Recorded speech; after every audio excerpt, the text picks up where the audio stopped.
말씀을 아마 제가 평생을 목회하면서 아마 부흥성회나 또 우리 교회에서나 이 본문 말씀의 설교를 몇 번 아마 했을 거라고 생각을 합니다. 때로는 성경을 읽고 또 설교를 준비하면서 문득 그런 생각이 들 때가 많습니다.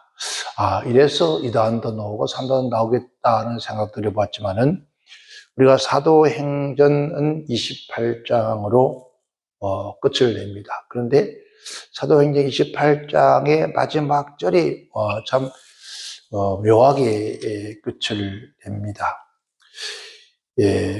바울이 온 이태를 자기 셋집에 유하며 자기에게 오는 사람들을 다 영접하고 담대히 하나님의 나라를 전파하며 주 예수 그리스도께 관한 것을 가르치되 그만은 사람이 없더라라고 끝이 돼요. 그래서 모든 성경은 끝자락에 문안을 하거나 매듭을 짓습니다. 그런데 이 사도행전은 28장 마지막 절에 끝자락에 매듭을 짓는 것이 아니라 계속 연역할 수 있도록 그렇게 기록을 해 놓았습니다. 그래서 한국 교회는 그런 얘기를 합니다. 사도행전을 이어가는 교회가 되라. 사도행전을 이어가는 그러한 복음 사역자가 되라. 그렇게들 얘기를 합니다. 그러다 보니까 성경을 읽다 보면은 그 나머지 로마서부터 시작해서 히브리서, 베드로 전후서, 그리고 요한 1, 3서, 요한계시록은 사도 요한이 앞모습에서 앞으로 되어져야 할 그 일들을 하나님께서 일러주셔서 그 말씀을 기록해서 우리는 예언서라고 그렇게 말을 합니다. 그 나머지 모든 것은 사도들이 전해주라는 그러한 메시지였습니다. 그러다 보니까 어느 때는 내가 지금 이 설교하고 있는 이 설교가 잘못되지 않았는가 하는 생각을 할 때가 참 많습니다. 왜냐 그러면은 사도 오순을 마가의 다락방에서 성령이 그들에게 임하여 성령의 감동, 감화, 성령에 이끌리고 성령의 지시를 따라서 감동되어서 그 순간순간마다 강단에서 메시지를 전개했습니다. 강단뿐만 아니라 길거리를 가면서 어느 가정에서 어느 거리에 해당해서 그렇게 증거를 했고 또 역시 사도 바울도 사도행전 역시 마찬가지입니다. 그런데 그렇다면은 우리는 지금 사도행전이나 사도들이 기록한 그러니까 거의 신약의 사복음서 외에는 사도 바울이 기록한 거라고 볼 수가 있는데요. 그렇다면은 그 사도 바울이 성경을 하나님 말씀을 증거하면서 과연 주님이 하시던 말씀이나 구약 성경을 얼마나 가져와서 인용을 해서 말씀을 전하고 설교했느냐? 거의 1%밖에 안 되거든요. 거의 다 성령에 의해서 그 순간 그때에 일어난 일들에 대해서 말씀을 그 입에서 나오는 것이 하나님의 말씀으로 그렇게 기록이 되어졌습니다. 정말 참된 설교는 우리 예수님께서도 사복음서에 구약 성경을 가지고 와서 풀어주고 설명하는 것이 얼마나 되냐? 2% 공생에. 나머지는 성령에 의해서 그때마다 그 현장에서 비유비사를 통해서 주님의 입에서 나오는 말씀을 증거해 줬습니다. 그렇다면은 오늘 이 시대도 역시 마찬가지 아닐까. 이 시대도 성경을 놓고 우리가 풀어주고 이런 것이다. 그렇게 하는 그 설교가 아니지 않는가. 부터 그런 생각이 참 많이 들 때가 있습니다. 근데 그렇게 안 하면은 우리가 예수님 제자들처럼 바울처럼 그 구약 시대의 선자들처럼 성령의 지배를 받고 성령의 감동을 받고 성령께서 오늘 우리 연약한 입술을 통해서 오늘 하고 싶어하는 하나님이 뜻, 그래서 주님께 말씀 때를 따라 시대를 따라서 언제 어느 때든지 하나님께서 그에게 붙들려서 그 성경 말씀에 구약 시대 거짓 선자는 그런 말했거든요. 내가 그 입에 내 말을 쥐지 아니하는데도 불구하고도 그들이 내 말을 한다고 했어요. 오늘 만약에 그런 우리가 목사들도 하지 않을까 그런 생각이 무척 들면서 때로는 소름이 끼칠 때가 있습니다. 이거 내가 뭔가 잘못하고 있지 않는가. 그래서 이제 저는 다시 한번 성경을 지금까지 읽어온 성경 속의 성경을 다시 한번 창세부터 요한계시록까지 다시 한번 묵상하고 말씀을 읽고 성령의 강한 조명을 받아야 되겠다 하는 그러한 감동이 얼마 전부터 제게 계속 다가왔습니다. 오늘 이 본문 말씀이 사실 일반 성도도 목사가 아니라 일반 성도들도 이 말씀의 내용들을 있는 그대로를 본다면은 우리가 어려울 것이 없고 굳이 이러한 것들을 해석할 이유가 없다는 거예요. 그냥 있는 그대로 읽으면 되는 거예요. 참 쉽게 되어 있어요. 그런데 이것을 우리는 다시 풀어서 해석해주고 이렇게 우리는 적용해 살아갑시다라고 그렇게 설교를 합니다. 오늘 본 말씀도 사도 바울이 하나님의 뜻에 의해서 하나님의 계획과 목적에서 로마로 갈 수밖에 없는 그런 환경과 처지를 만들었습니다. 결국은 즉 말하면은 이스라엘에 있지 못하고 죄인으로 누명을 써서 지금 로마의 법정으로 갑니다. 가는 여정의 길에 대한 내용을 기록되어 있는데 가는 여정에 풍랑을 당해서 살 요망이 없는 소망이 없는 그러한 가운데서 그 배 안에서 많은 사람들이 200명이 넘는 사람들이요 우왕좌왕 하면서 목숨이 오가할 때 그때 성령께서 하나님께서 그에게 말씀합니다. 바울아, 너는 반드시 로마에 가야 된다.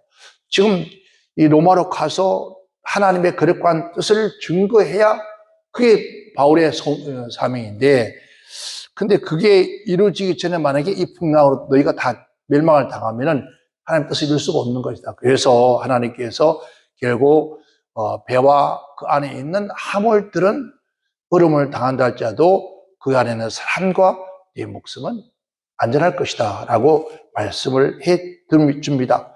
바로 이게 바울의 정말 하나님 말씀이 그에 감동되어서 하나님 말씀하셔서 그가 그들 앞에서 이제 백부장과 선장과 모든 사람들 앞에서 선포합니다.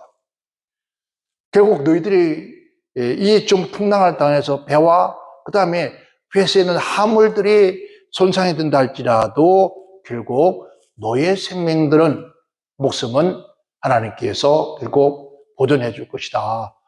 이게 담대하게 그렇게 증거합니다. 오늘 우리가 이 성령을 받고 나면 이렇게 담대하게 확신을 가지고 증거할 수 있는 그러한 사람이 되지 않을까. 그래서 그들이 풍랑을 당해서 이제 14일 만에 어디 왔습니까? 오늘 멜기세덱이라는 섬에 도착을 합니다. 여기 멜기세덱이라는 섬은 그게 원래 꿀을 생산하는 섬이라고 되어 있습니다. 꿀을 섬, 멜기데 섬이라고 하는데, 그 멜기데 섬은 꿀을 생산하는 꿀이 많이 나오는 그러한 섬이다. 아주 메마르고 작은 섬이라고 합니다. 그 섬에 도착해서 이러한 사건들을 기록을 해 두었습니다. 그럼 왜 이러한 것들을 우리에게 기록을 해 두었는가? 바로 사도 바울은 누구였습니까? 하나님의 사람이었습니다. 그래서 디모데전서 6장 11절에 보면은 사도 바울이 디모데에게 내 하나님의 사람아라고 이렇게 말합니다. 하나님의 사람아. 이 하나님의 사람. 그럼 하나님의 사람이라는 것이 어떤 것을 말하는 것인가? 하나님의 사람은 누구를 하나님의 사람이라고 하는가? 바로 우리 주 예수 그리스도의 십자가의 보혈의 피로 그 은혜로 공로로 말미암아 하나님의 구원을 받은 자라는 뜻이고요. 그리고 하나님께 속한 자, 그리고 하나님의 소유된 자라는 뜻이에요. 그러면은 오늘 저와 여러분들이 예수님을 영접하고 우리의 모든 죄와 허물로 사함받고 구원받은 오늘 하나님의 백성들을 하나님의 사람이요, 바로 또 오늘 하나님의 종들을 하나님의 사람들이다, 그렇게 할 수가 있습니다. 그래서 하나님께 속한 자, 하나님의 소유된 자, 즉 내 것이 아니라 누구 거라고요? 하나님의 것이라는 거죠. 오늘 하나님의 사람들은 나는 하나님의 것이다라는 거예요. 하나님의 소유다. 즉 우리의 소유를 사람들 살아가면서 어린 아이도 유치원에서 보니까 자기 집에서 가져온 거, 자기 것을 아직 이걸 끝까지 뺏기지 않고 집에 돌아갈 때까지 지키려고, 즉 보존하려고 하죠. 우리가 사람이 자기 것은 자기가 보존하려고 애쓰는 것처럼 소유된, 즉 우리가 하나님의 소유라면은 하나님께서 끝까지 뭐 할까요?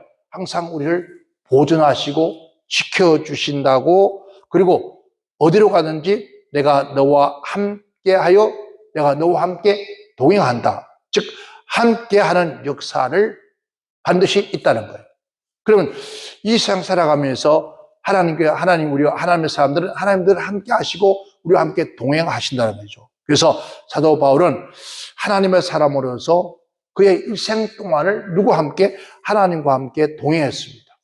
동행하면서 하나님과 그와 함께 하면서 하나님의 사람으로서 특권을 누리게 되는데, 특권이라니까 특권청 누리는 그것이 아니라 하나님의 나라의 권세와 능력으로 그 특권을 누리는 사람. 그런 누리는 특권이 뭔가? 즉 말은 오늘 하나님의 사람들이 이 세상에서 하나님 특별히 부여한 능력, 권세, 누려야 할 특권이 뭘까? 특권이라니까 우리가 대통령의 어떤 그 위치에서 그런 것이 아니라 하나님께서 주시는 그 은혜의 역사가, 그 특권이 우리는 어떻게 그것을 누리고 다스리고 살아가야 할 것인가를 오늘 성경을 통해서 우리에게 보여주는 거죠. 하나님의 사람, 하나님의 소유, 하나님의 끝은 하나님의 함께 하시는 사람은 이 세상을 뭐라 했습니까? 고해라고 했어요. 그래서 본 말씀에 배를 타고 여러분 로마로 이탈리아로 가는 그 여정의 길에 생겼던 그 풍랑과 파도와 또 숱한 강풍이 일어나서 죽음을 당하는 그 모든 역사 속에서 일어나는 그 역사 속에서 그것을 어떻게 뚫고 그것을 이기고 그것을 그들이 원하는 하나님의 뜻하는 그 소원의 항구로 갈 수가 있겠는가 하는 거죠. 우리 또한 이 험난한 세상을 뭐랬죠? 고해와 같다. 숱한 풍랑이 닥쳐오는. 그래서 이 험난한 세상을 살아갈 때에 사도 바울이 이제 로마로 가는 여정길에서 일어섰던 이 사건 속에서 승리할 수 있었던 것은 왜 어떤 모습으로 승리할 수 있었던가를 우리에게 거울 삼아주면서 너희도 이 세상 살아갈 때, 물론 저 풍랑, 세상이 말하는 자연적 바다로 말할 수 있지만 그 자연적 바다가 아니라 영적인 그런 바다, 우리가 사는 세상, 이 세상에서 우리는 어떻게 해야만이 늘 승리할 수 있는가를 우리에게 보여줍니다. 그래서 우리 또한 바울이 누렸던 그 성령의 능력의 특권을 받은 것처럼 우리 또한 그 능력과 특권이 있다면 반드시 우리 또한 이 모든 역사 속에 무사히 승리하는 그런 삶을 살아갈 줄 믿습니다. 첫 번째는 유라굴라로 했습니다. 유라굴라라고 했습니다. 이건 동남풍을 동풍과 남풍이 함께 부는 즉 혈이 바람이라는 거예요. 혈이 바람. 그러니까 바다에서 쉽게 우리가 미국에서 부르는 큰 바람을 뭐라 하죠? 헬리케이죠. 헬리케이가 부르는데 그 한 번 바람이 불면은 온 땅을 뒤집어놓습니다. 그런데 바다에 바로 일반적인 태풍이 부는 것이 아니라 바로 그 바람이 불었다는 거예요. 그 광풍에 불이 닥쳤어요. 그 광풍에 살아남을 수 있는 어떤 배가 없다는 거죠. 그런데 이들이 그 무서운 광풍에도 무사히 어디에 상륙했다는 거예요.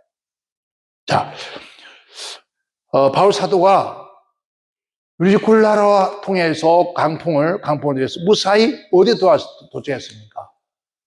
멜리데의 섬에 도착했습니다. 상륙을 한 것은 바로 우리 일생에 있어서 세상의 어떠한 광풍 중에도 좌절하거나 실패하지 않고 끝까지 항구로 가고 있습니다. 하는데 그냥 가는 것이 아니라 이건 누구에서?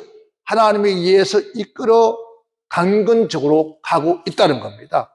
그래서 그러면 가늠을 통해서 하나님과 강건적으로 하나님이 바로 도우신 역사를 우리에게 보여주는 거예요.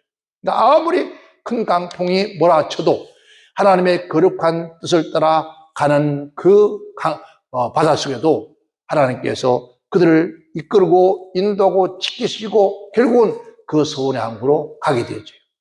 자, 아까 말씀드렸죠? 유라굴라라는 것은 동부풍, 아까 했죠? 스교지가 혈이 바람. 이 바람이 강풍이 오는데 이런 강풍들이 몰아치울 때 앞뒤 좌우를 분별할 수 없습니다. 성경에 보니까 해와 달이 보이지 않더라는 거죠. 그러니까 낮도 밤인지 밤이 낮인지 알 수 없을 만큼 그렇게 캄캄한 그런 어두운 밤이었다. 우리가 어떤 일이 닥치면은 앞뒤가 분간할 수 없을 만큼 좌우를 분별할 수 없을 만큼 어렵게 우리에게 닥쳐올 때 있다는 거죠. 오늘 이 세상에 살아가는 모든 사람들이 닥쳐올 뭐라 할까요? 환난과 같다는 거죠. 풍랑과 같아요. 이런 그 가운데에서 우리가 가지고 있는 진정한 믿음, 그러니까 믿음의 자세는 온전한 믿음의 자세. 그러니까 하나님을 향한, 즉 사도 바울이 지금 사도 바울은 어디서 그 풍랑을 당해서 배가 침몰 직전인데 그제서야 하나님께서 사도 바울을 왜 로마로 보내고 있는가를 알고 있습니다. 그때 알았습니다. 네가 어디 로마에 가야 된다는 거죠. 그러니까 로마로 가야 된다고 반드시 가이사 앞에 서야 된다는 거예요. 이걸 서야 되고 서기 전까지는 결국은 너를 해할 자가 아무도 없을 것이다 이거죠. 그는 그 마음속에 주어진 그 사명을 가지고 갑니다. 우리가 일상 살아가면서 진정한 뜨거운 믿음의 열정만 자세히 있다면은 우리 앞에 다가오는 어떠한 어려움도 늘 승리자로 옮겨놓을 수가 있다는 거예요. 우리가 어떤 풍랑을 만나도 우리는 낙심하거나 또 나가서 쓰러지는 것은 우리 현실 속에서 닥쳐오는 모든 삶과 환난 속에서 우리가 침몰당하는가 배와 같다는 거예요. 그러니까 어떤 강풍이 어떤 환난이 다가오는데 끝까지 오직 주만 바라보고 우리는 그 약속의 말씀만 의지해서 달려가면은 반드시 하나님께서는 승리하게 하신다는 거죠. 그래서 우리가 뜨거운 믿음의 열정의 자세로 바로 뭐가요? 신앙과 인내로 닥쳐오는 광풍을 헤쳐나갈 수 있는 내 힘이 아니라 내 능력이 아니라 그래서 우리는 천성의 항구에서 날마다 나아가는 거예요. 우리가 그 찬송 부르듯이 큰 강풍이 보라도 예수님께서 그 배에 계시는데 그 강풍이 어떻게 그 배를 침몰시킬 수 있는가? 인간은 내가 아무리 몸부림친다 할지라도 하나님께서 지키시고 하나님 인도하시고 하나님께서 함께하지 않으면 결국 우리는 인생의 이 고해를 건너갈 수 없다는 거죠. 바울사도는 바로 그러한 것들의 특권과 승리를 누렸다는 거죠. 두 번째는 겨우 죽음의 경지를 넘어가면서 겨우 목숨을 건져서 오늘 멜리데 섬에 도착했습니다. 도착해서 그 섬 사람들이 그들에게 후하게 성경을 보니까 그들이 뭐라 합니까? 토이라 그래요. 토이. 여기는 원래 토이라는 것은 말을 듣는다는 의미예요. 그리고 낯선 종족들, 그리고 거친 사람들, 야만인 이런 여러 가지 뜻이 있습니다. 그런데 이러한 사람들이 바울사도의 일행들을 한두 명도 아닌데 수많은 그 사람들을 영접합니다. 거기서 추운가 불을 피우고 이제 그 사람, 이 배에서 고생하는 그들에게 예를 피하는데 바울이 나무를 가져다가 한 그릇 안고 불 위에 놓으니까 그 나무 속에 있던 독사가 나와서 바울 손을 물었습니다.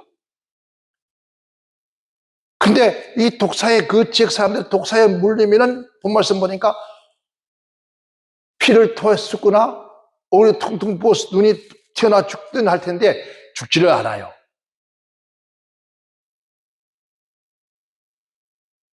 왜 이런 일이 생겼을까? 그래서 그들 뭡니까? 이가 바다에서는 구원을 받았으나 하나님의 공의가 겨우 이 사람을 죽인다. 공의를 피하지 못하는 거나. 왜? 독사에게 물려서 죽는 것이다. 그런데 놀라운 것은 두 번째요. 독사가 손을 물어도 해안받지 않는. 이스라엘 사람들의 토인들이 우리에게 특별한 동정을 하여 비가 오고 날이 참에 불을 피우고 우리를 다 영접하더라.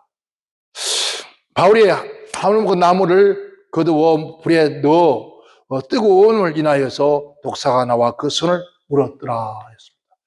독사가 물어놨을 때 이때 토인들의 표정이 역시 죄인이다. 죄값은 받는구나 라고 그들이 말합니다. 진실로 이 사람은 살인자라다. 바다에서는 구원 얻었으나 공의가 살지 못하게 하였다. 그러나 바울은 그 짐승이 불에 던지고 조금도 사함이 없습니다. 비록 독사에 물렸지만은 하나님께서 그 독사의 독을 제거해버린다는 거죠. 이게 바로 하나님의 사람, 성령의 사람, 은혜의 사람의 하나님의 특권을 보여준 거예요. 하나님의 사람인 우리에도 이런 불신앙과 또 나가서 염려, 혈기, 분노, 미움, 악독 등 많은 독들이 우리에게 도전해 옵니다. 여러분, 주님은 그런 말하죠. 야, 이 독사의 자식들아. 너 입에서 어떻게 그 악이 나오느냐? 어떻게 한 입에서 썩노가 탄물이 나느냐? 한번 보세요. 이 우리 주변에 만약에 진정한 신앙이 있다면은, 하나님을 경외하는 신앙이 있다면은 그 입에서 여러분 악이 나오지 않습니다. 미움과 분노와 혈기 이런 것들이 나오지 않습니다. 그런데 여러분 독사의 입에 독사는 그 속에 독이 있으니까 독사라는 거죠. 독이 나오는 것이지 여러분 독이 없는 뱀이 독을 품습니까? 아닙니다. 하나님께 말씀하기를 사람이 그 속에 있는 것들이 그 입에서 나온다 했어요. 그래서 주님 말씀 너희 독사의 새끼들이니까 너희 입에서 악독이 나올 수밖에 없다. 그래요. 그러니까 우리는 누구의 자녀냐고요? 하나님의 자녀예요. 하나님의 자녀들의 입에서는 이런 악독이 나올 수 없죠. 그런데 하나님의 자녀라고들 하는 많은 사람들의 입에서 이러한 미움과 악독과 분노와 혈기와 이런 엄청난 것들이 입에서 쏟아져 나오는 거죠. 이러한 것들이 쏟아 나온다 할지라도 독이 우리를 내품다 할지라도 하나님은 정말 진심으로 하나님 백성들, 하나님께 거듭나서 성령 받은 사람들은 또 이런 걸 통해서 우리가 점점 하나님 멀리하게 만들어 가지만은 그러나 진정 예수를 믿는 진짜 하나님의 사람들은 그러죠. 마가복음 16장에 말하기를 믿는 자들에게 이런 표적이 따르느니 했습니다. 우선 독을 마실지라도 했습니다.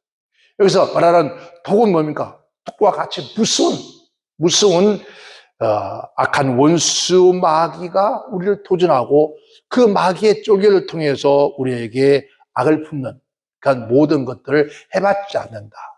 해봤지 않는다는 것은 막 품어대도 막 우리가 해도 그게 아니라 그와는 상관없다는 거죠. 바울이 독사에게 물렸습니다. 아무나 상관하지 않았어요. 그 많은 사람들 볼 때 이거 아이고 뭐 물리는 것은 말이야 또 다 죽는다. 바울은 그 물려도 아무나 상관하지 않았다는 거죠. 우리가 누가 조금만 말을 해도 그냥 가만히 참지를 못해요.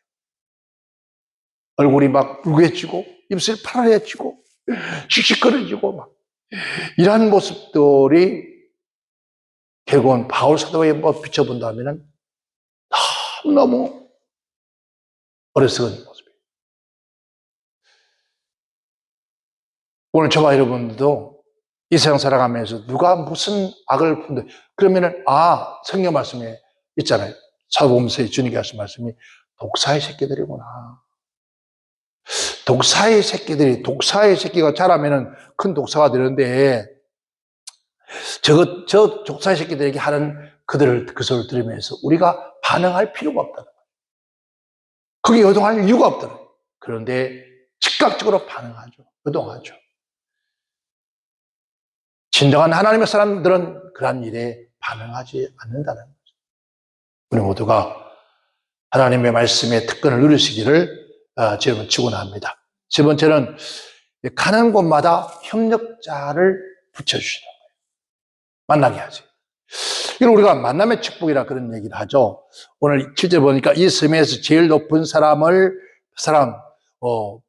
보블리와 했습니다. 보블리와 나가는 그가 그 근처에서 토지가 있는지라 그가 우리를 영접하여 사흘이나 친절히 유숙하게 하니 사도 바울이 맨 처음 그러니까 어디서 메리스에 도착했을 때 토인들이 불을 피워주고 좋은 것도 여러분 돕는 거죠.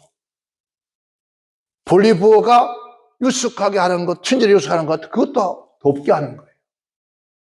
그가 비록 낯설고 외로운 곳에 갔지만은 예수님의 이름으로 복음 전하기 위해서 가는 그 길에는 하나님이 늘 함께 하신다.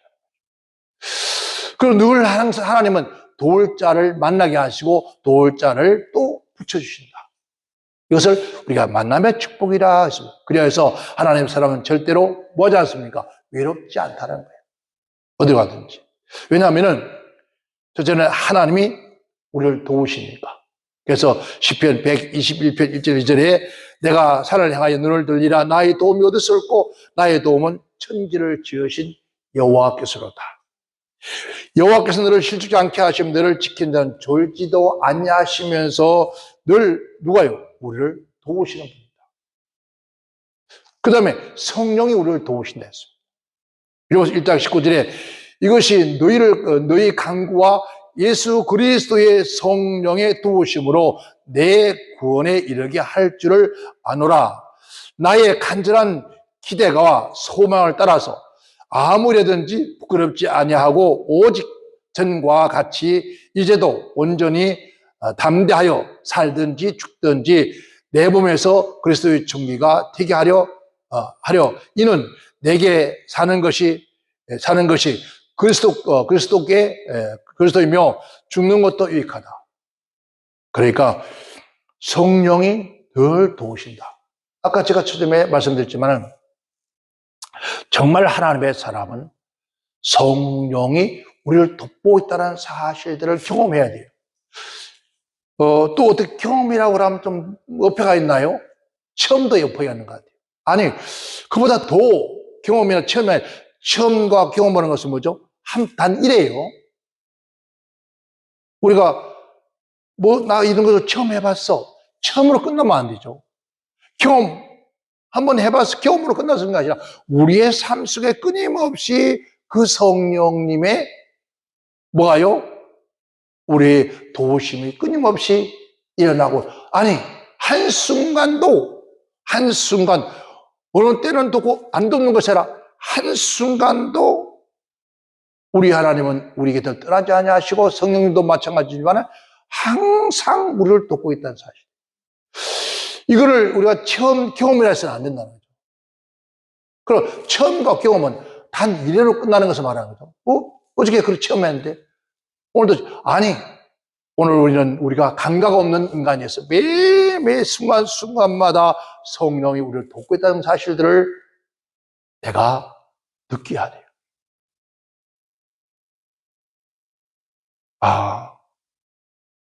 이걸 이게 믿어져야 우리는 내가 어디서 무엇을 하든지 나 혼자가 아니다. 내가 주의 일을 하는 일에 나 혼자는 것이 아니라 성령이 지금 돕고 있다는 것을 우리가 믿어야 된다는 거죠. 세 번째는 항상 성도들이 협력하여 돕더라는 거죠. 고린도후서 1장 11절에 너희도 우리를 위하여서 간구함으로 도우라. 이는 우리가 많은 사람의 기도로 많은 은사를 인하여 많은 사람도 우리를 위하여 감사하게 하려 합니다. 많은 성도들이 협력해 줬다. 우리는 협력하고 돕는 자들이 있어요. 이러한 그 사람들을 하나님께서 협력하고 돕기 위해서 보내준 사람들을 때로는 우리가 어리석고 미련해서 내 오직과 가집과 내 독선 때문에 우리가 하나님 앞에 죄를 질 때 있습니다. 잘라버려요. 쫓아버립니다. 누군가가 하나님께서 나에게 누군가를 붙이지만 하나님께서 왜 나에게 저 사람을 붙여줬을까? 왜 보내줬을까? 하나님의 뜻을 상고하고 간구하고 그 뜻을 묵상하면서 그 뜻을 이루어가는 그런 자가 돼요. 하나님께서 사람을 보내주고 붙여준 데 불구하고도 우리는 알지 못한 채 그런 것들을 우리가 나도 보면서 바울이 한번 그랬잖아요. 누가와 같이 바가와 같이 가다가 떨어지는 이게 왜 그 바울의 성격 때문에 그랬어요. 우리가 나의 잘못된 성격 때문에 하나님의 뜻을 이루지 못하게 하는 그런 협력자를 자꾸 내쫓는 그런 자가 돼서 안 된다. 또 하나는 네 번째는 천사가 우리를 돕다. 히브리서 보니까 그렇죠. 천사는 우리를 돕는 하나님의 후사들을 돕기 위해서 보낸 자라. 예수님께서도 공생에도 끊임없이 누가요? 천사가 돕더라는 거죠. 우리에게도 하나님께서는 때때로 우리가 힘들고 어려울 때 옆에서 누가요? 천사가 돕고 있다는 거예요. 그래서 우리는 믿어야 된다. 사도 바울은 바로 그러한 것들을 엄청나게 누리고 살았다는 거죠. 끝으로 네 번째는 기도가 안수할 때 쉬는 역사가 나타났어요. 28절에 버볼리오의 부친이었어요. 열병이나 이질이 걸려서 누웠는데 바울이 들어가서 기도했더라. 근데 그 안수할 때 나았더랬어요. 바울이 기도가 안수할 때 그의 부친이 병에서 나았어요. 하나님의 사람들에게나 누구나 이런 능력을, 권세를 우리에게 줬다는 거죠.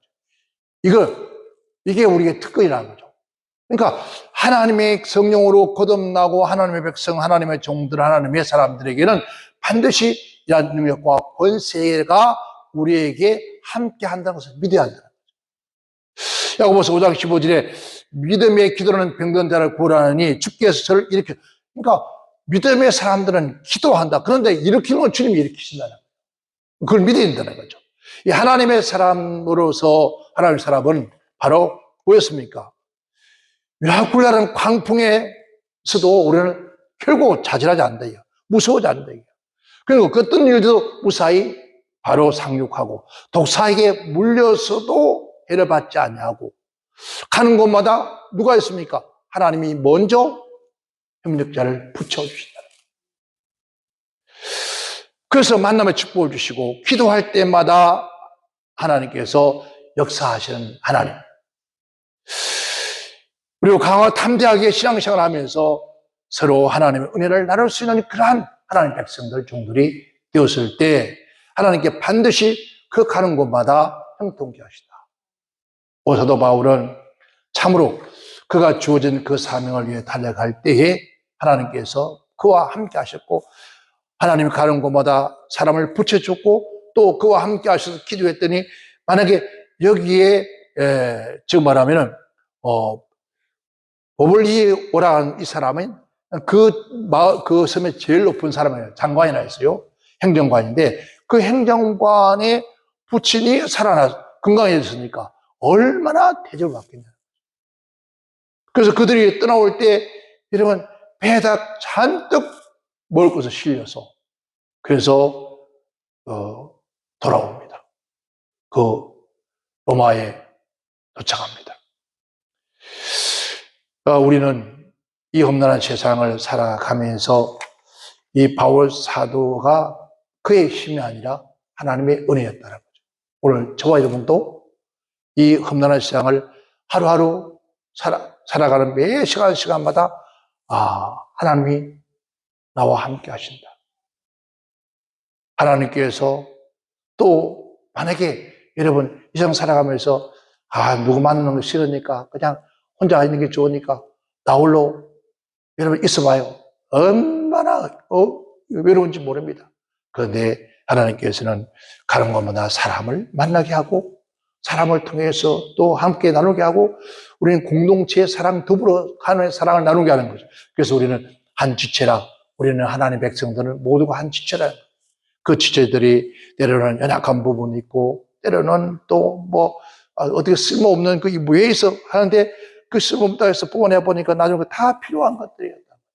그러한 것들이 하나님께서 우리에게 주시는 가는 길에 우리가 만나는 모든 하나님의 뜻이라는 거죠. 그 뜻을 우리 헤아리고 늘 감사하면서 우리가 달려갈 길을 앞만 보고 달려간다면 반드시 우리 또한 바로 소원의 항구로 도착하는 귀한 축복의 은혜가 있을 줄 믿습니다. 얼마 남지 않은 2023년도 세상이 너무나 어지럽습니다. 혼란합니다. 이 혼란한 세상 속에서 성경 말씀 끝까지 살아남는 자, 그러니까 살아남는 것이 아니라 하나님이 살아남게 하시는 자라는 거죠. 그 살아남게 하셔서 뭐 하시려고? 하나님의 거룩한 뜻을 이루게 한 것이죠. 그러니까 저와 여러분들 하나님의 거룩한 뜻을 이루기 위해서 이 땅에 지금 존재하게 했으니 그 뜻을 잘 이뤄갈 수 있는 그런 우리 모두가 되시기를 주의 이름으로 축원합니다.